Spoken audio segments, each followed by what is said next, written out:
Alrighty, do I have something cool to show you guys today?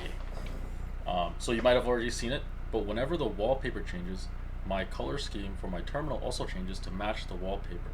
You're like, okay, how does he do that? How does he do that? Well, there's this cool program called Pywal. You can just search it up on Google, where if you path it towards a picture, it'll automatically detect all the colors of that picture, and then after that, utilize it for your terminal. So super cool. And all you have to do is like do a command called wall-i and then point to your image.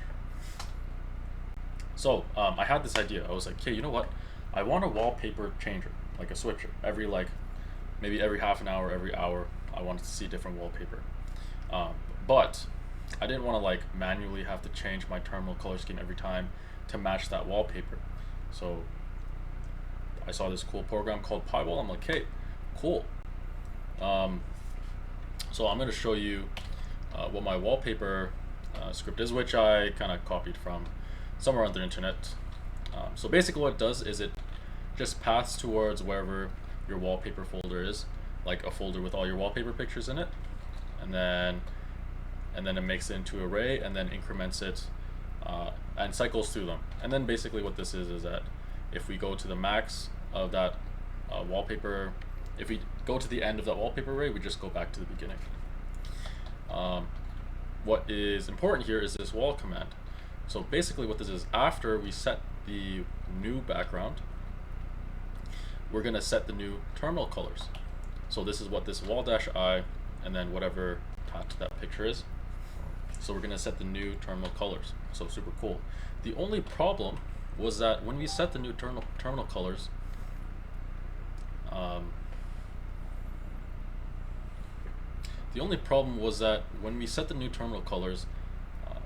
it would only change the terminal colors when the wallpaper changed.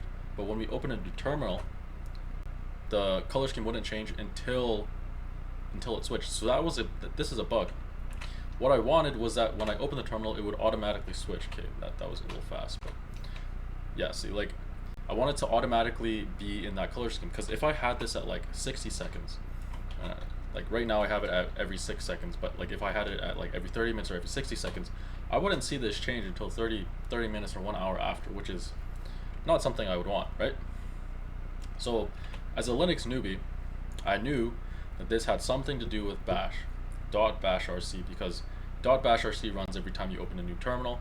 So I'm like, okay, so this has something to do with .bashrc. So let's get to it.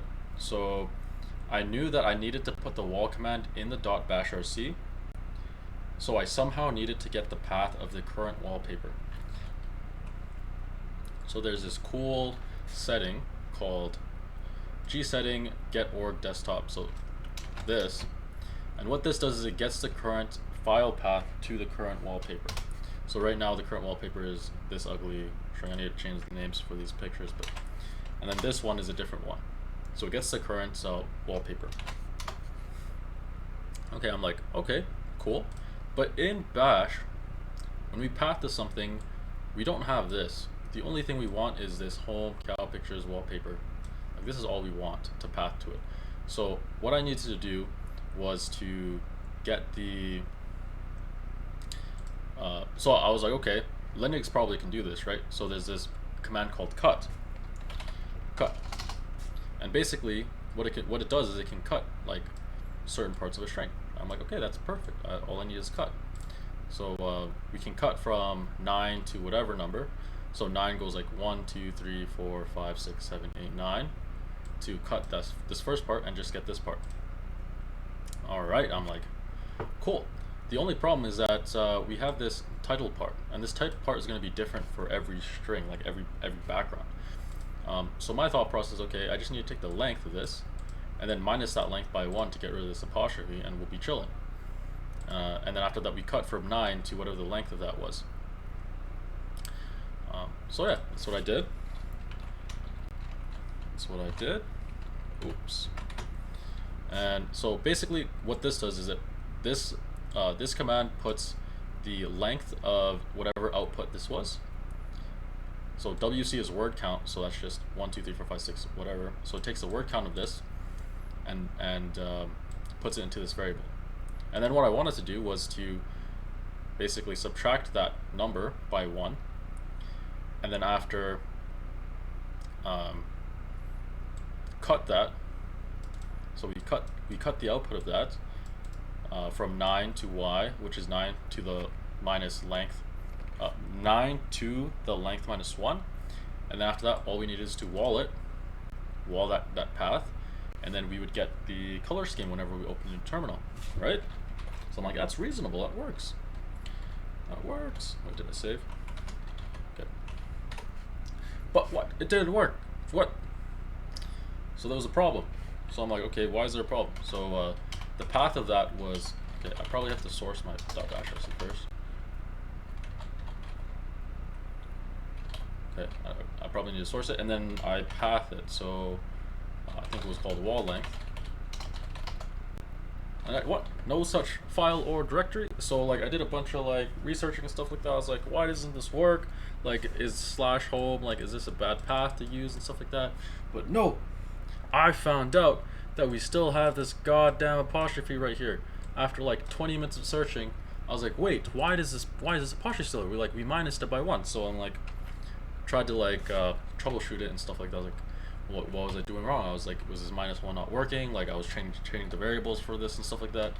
And I was like, you know what? Maybe I'll just make this a 2 instead. And that was like after 20 minutes. So I was like, actually, it's really stupid not to think of this in the beginning. But I was like, -2 instead. And I -2 instead. And then let's source .bashrc, and we go wall length. And what? It works. It works. The apostrophe is there. So what happened was that I'm pretty sure there was a white space or something in this command, in this G setting command. So yeah, something to just take into account. It's either that or the word count. Like word count starts at 0, and then cut starts at 1. Like, hey, cut starting at 1 is super weird. Like I don't know why they just all. Okay, actually that could be it. Actually no. There's no way. Unless cut starts at 0, word count starts at 1. Like, I don't know, that messed me up. But so yeah, so now when I open the terminal, it automatically changes. And this -q is just to lose all, like, actually I'll just show you. So if we didn't have this -q and we open the terminal, we would have like this using image, and then like we would have this stuff. I'm like, I don't want that. So the -q kind of helps with that. It just stops that from happening. So yeah, clean as heck.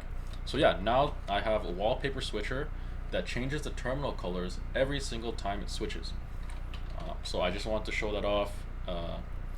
I don't want to say my bash skills are increasing, but I want to say that even though I don't know anything about Linux can do basically everything you want it to.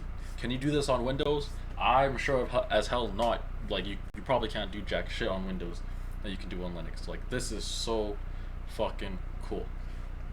But yeah, that was it for my my showing off rant kind of thing. And yeah, if you want to try it out, Pywal and a wallpaper switcher, super cool.